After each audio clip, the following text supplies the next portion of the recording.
The European Foundation for Democracy and the European Policy Centre held an annual conference to mark the third anniversary of the 2016 Brussels terror attacks.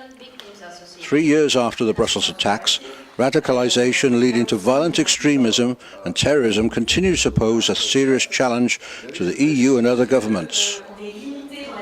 3 years ago, on the 22nd of March 2016, we had just launched the first event of the program on prevention of radicalization in cooperation with the European Policy Centre. That was the day of the Brussels attacks. They started at 8 and 9 o'clock. Our program was supposed to start at 10. We decided to go ahead and continue with our conference because we felt that we will not step down, we will not stop, we will not be intimidated by this form of violence. And since then, we continue to work on this topic, and an annual conference is a way not only of remembering the Brussels attacks, but also of convening experts, practitioners, individuals who work on these topics and are trying to address them.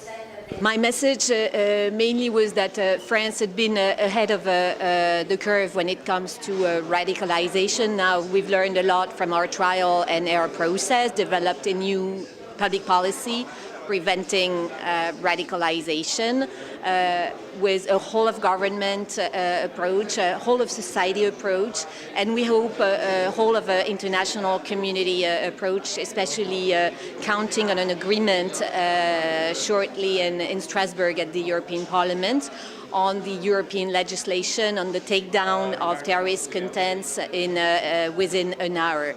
That was my main message. Let's stand together for a Europe that protects and actively support this draft EU legislation.